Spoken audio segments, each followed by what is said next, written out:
बिस्मिल्लाहिर्रहमानिर्रहीम। अस्सलाम वालेकुम dear students, hope you are doing well. मेरा नाम रायनूर है और मैं आपको अपने यूट्यूब चैनल पे वेलकम करता हूँ। इस वीडियो का जो कंटेंट है बेटा वो टॉपिक है एज क्वेश्चन और ये जनरल मैथ का टॉपिक है। अब ये टॉपिक जो है वो किस टेस्ट में आता है, इससे रिलेटेड क्वेश्चंस किस टेस्ट में आते हैं, तो सारे जो एप्टीट्यूड टेस्ट हैं, एंट्रेंस टेस्ट जो हैं, उनमें इस टॉपिक में से क्वेश्चन लिया जाता है। जैसे ई कैट की एग्जांपल ले लें आप, आगा खान टेस्ट की ले लें एग्जांपल, ठीक है जी, नस्ट, प्यास, जीकी, तो जितने भी एप्टीट्यूड टेस्ट हैं, एंट्रेंस टेस्ट, उनमें बेटा ये टॉपिक जो है वो शामिल है। अब इस टॉपिक पे इससे पहले जो है 3 से 4 वीडियो मैं बना चुका हूँ और ये उस टेस्ट का यानी कि प्रैक्टिस जो क्वेश्चंस मैंने इससे पहले डिस्कस किए हैं आपके साथ, उसके लास्ट 5 क्वेश्चंस हैं। क्वेश्चन 25 से 30 तक 6 क्वेश्चंस हम इस वीडियो में डिस्कस करेंगे। तो आए जी बिस्मिल्लाह करते हैं। क्वेश्चन 25 की स्टेटमेंट है बेटा कि Bill's age is 1/3 of Mike age, यानी कि बिल की जो एज है वो 1/3 of Mike age. Who is 60% of James age, यानी कि जो बिल की एज है वो 60% of James age, 60% of James. Tom is twice as old as Mike, Tom जो है वो ट्वाइस है एज ओल्ड एज माइक। जैसे जैसे स्टेटमेंट लिखी हुई है वैसे वैसे आप इक्वेशन जो हैं वो बनाते जाएं। What is the ratio of Bill's age to Tom's age? अब यहाँ पर देखें तो जो रेशो उसने पूछी है वो बिल्स और टॉम की जो एज है उनमें रेशो पूछी है और जेम्स का जिक्र नहीं है। तो ये जो उसने बोला है कि बिल जो है वो 60% ऑफ जेम्स है, ये जस्ट एक इन्फॉर्मेशन है, क्वेश्चन है, जस्ट एक इन्फॉर्मेशन है। इसका सलूशन से कोई जो है वो कह लें कि हिस्सा नहीं है इसका। तो बिल्स और टॉम में बेटा रेशियो हमने फाइंड करनी है। तो देखें 1/3 और रेशियो 2m आ जाएगा। बिल्स और टॉम की जो एजेस हैं वो यही है ना, 1/3m और 2m। m से m जो है बेटा कैंसिल हो जाएगा और 1/3 रेशियो 2 लिख सकते हैं आप इसको। ओके, इसको आप मज़ीद सिंप्लीफाई करें तो 3 से सब दोनों को तरफ मल्टीप्लाई करें तो 1/6 आ जाएगा। ऐसे ही है ना, या आप इसको ऐसे भी कर सकते हैं कि 1/3/2, तो ये आ जाएगा 1/6। ये 3 जो है वो 2 से मल्टीप्लाई हो जाएगा, ऊपर वाले का डिनोमिनेटर नीचे मल्टीप्लाई हो जाता है। तो 1/6 बेटा इसका आंसर है, जो कि बिल और टॉम की एजेस में रेशो है। सेटिस्फाई, समझ आ रही है आपको, क्लियर? अब आते हैं जी क्वेश्चन 26 पे। 26 की स्टेटमेंट आप पढ़ें तो मैं ये रेज करके ये क्वेश्चन यहाँ पे करवाता हूँ। Okay,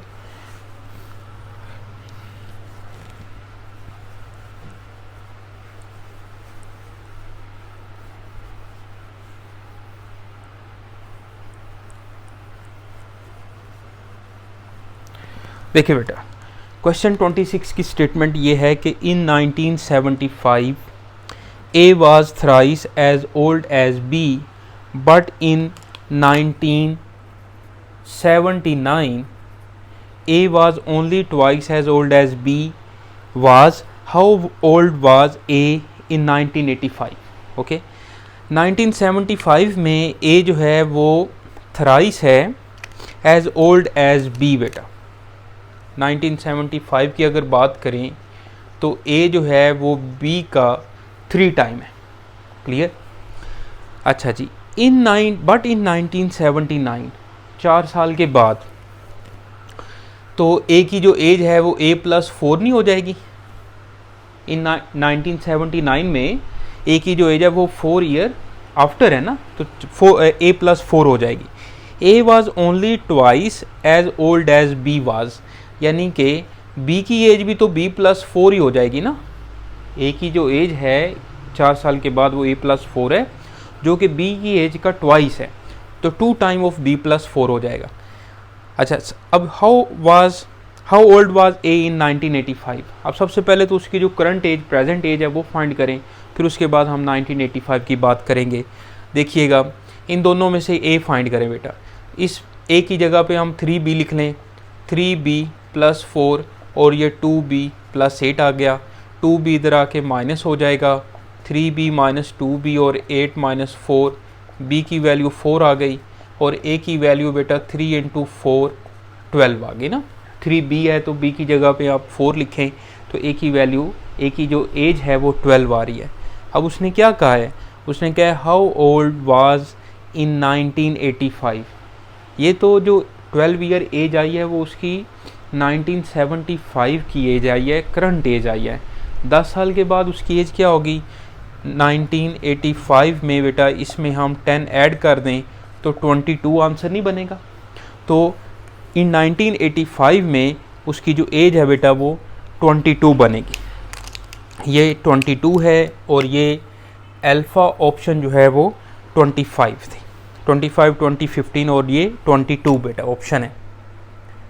clear? क्वेश्चन की समझ आ रही है आपको? अब आ जाए क्वेश्चन 27 पे। इसको अच्छे से समझ लें आप। ओके, फिर मैं ये रेस करने लगा हूँ क्योंकि जगह कमी है। तो क्लियर है ये बात? इक्वेशंस बनाई, सॉल्व कर लिया हमने। ओके जी,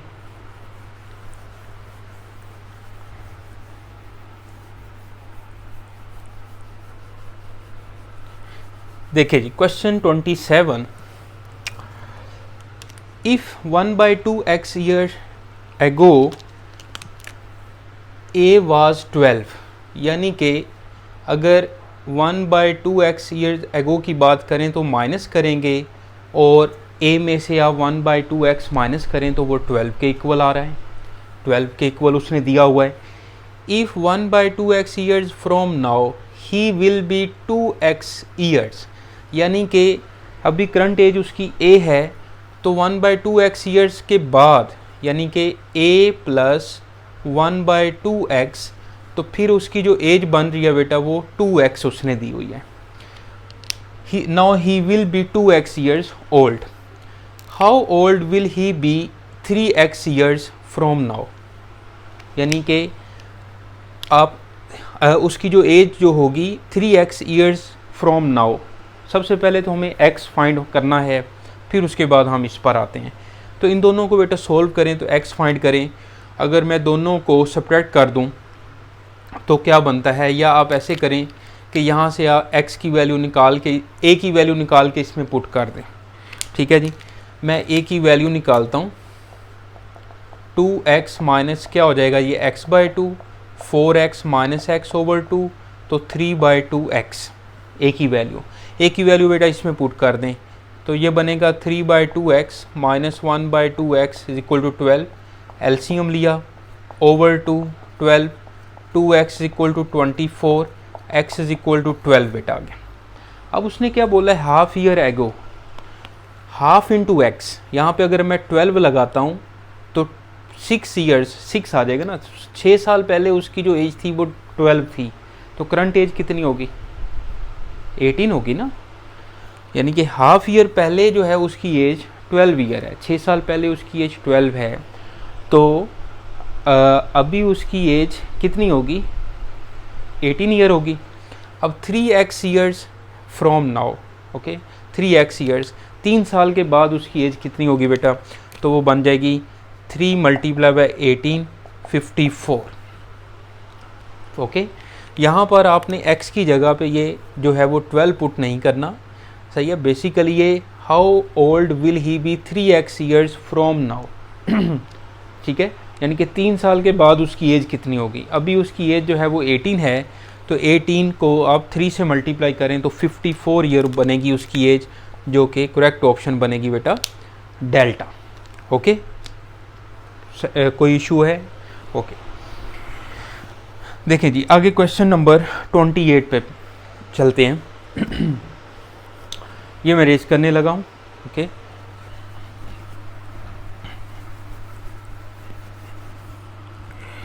ट्वेंटी 28 की स्टेटमेंट पढ़ते हैं बेटा। क्या लिखा हुआ है, the sum of the ages of a son and a father is 82। Son और फादर की एज जो है उन दोनों का सम 82 है। After 4 years the age of the father will be, after 4 year तो फादर की एज f+4 हो जाएगी बेटा। आफ्टर के लिए जो है वो आपने ऐड करना होता है। After 4 years the age of father f+4 will be 2 times that of his son. तो सन की एज भी तो s+4 ही हो जाएगी ना after 4 years। The age of father is, तो करंट एज उसकी जो है ना फादर की आपने बतानी है। इन दोनों को सॉल्व कर लें बेटा। तो यहाँ से आप s की वैल्यू निकाल के इसमें पुट कर दें या दोनों को सिंप्लीफाई कर लें। तो f+4 is equal to 2s+8 और ये आ जाएगा आपके पास f-2s इज इक्वल 4 उधर जाके माइनस हुआ, 8 - 4 4 आ गया। अब ये जो f+s है, f+s इज इक्वल टू 82, इन दोनों को हम सब्ट्रैक्ट करते हैं तो s की वैल्यू आ जाएगी। जब सब्ट्रैक्ट करते हैं तो साइन चेंज करते हैं, ये आ जाएगा -3s और 82 में से 4 जाएगा तो कितना बनेगा 78, -78, माइनस से माइनस कैंसिल हो जाएगा और s इज इक्वल टू 78/3 और 3 2 6, 3 6 18। ओके, ये सन की एज है। अब s की वैल्यू आप इसमें पुट करें तो फादर जो है 26 + f इज इक्वल टू 82, तो f इज इक्वल टू 82 - 26, तो ये कितना बनेगा बेटा 12 में से 6 गए 6, 7 में से 2 गए 5, तो फादर की जो एज है बेटा वो 56 आएगी। साइमल्टेनियसली इन दोनों इक्वेशंस को आपने सॉल्व करना है और वैल्यूज़ फाइंड कर लेनी है। क्लियर है ये बात? ओके, तो इसका जो करेक्ट ऑप्शन है बेटा वो है बीटा। क्लियर? अब चलते हैं क्वेश्चन नंबर 29 पे। मैं अब ये करने लगा हूँ। 29 की स्टेटमेंट पढ़ें ज़रा।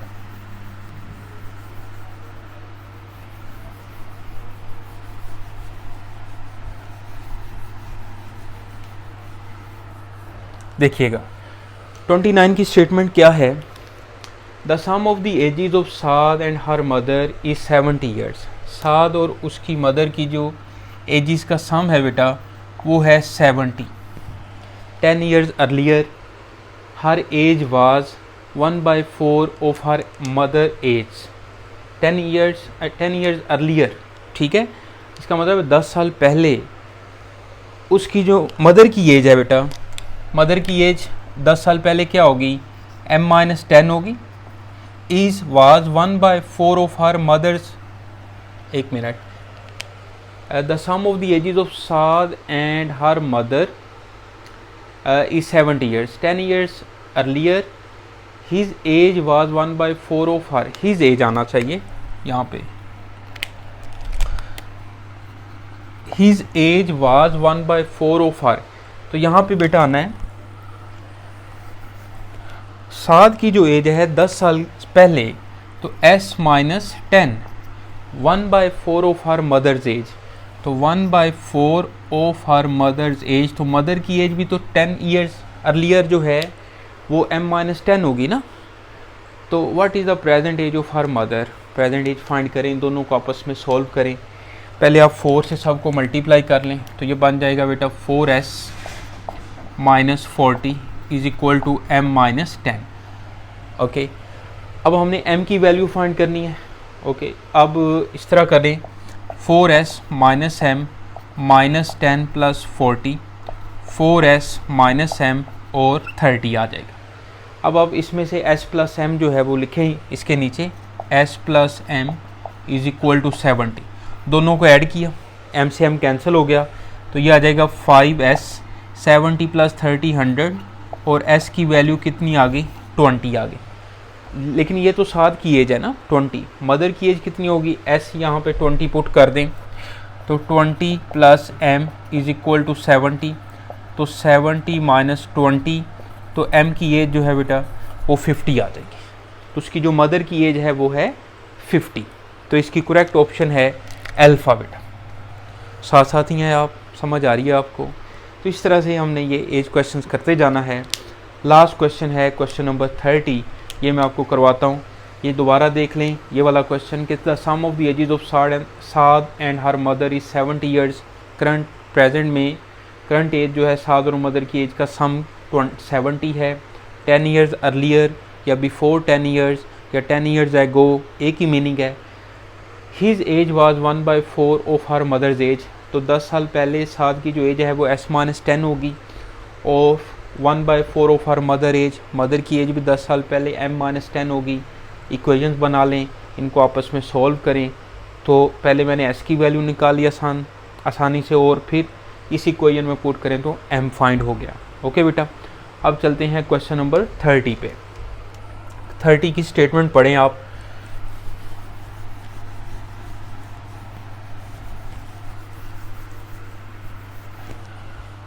क्वेश्चन नंबर 30 है बेटा, the difference of the ages of 2 brothers is 2, यानी कि 2 ब्रदर्स हैं और उनकी एजेस में डिफरेंस जो है, मैं एक ब्रदर को कह लेता हूँ B1 है।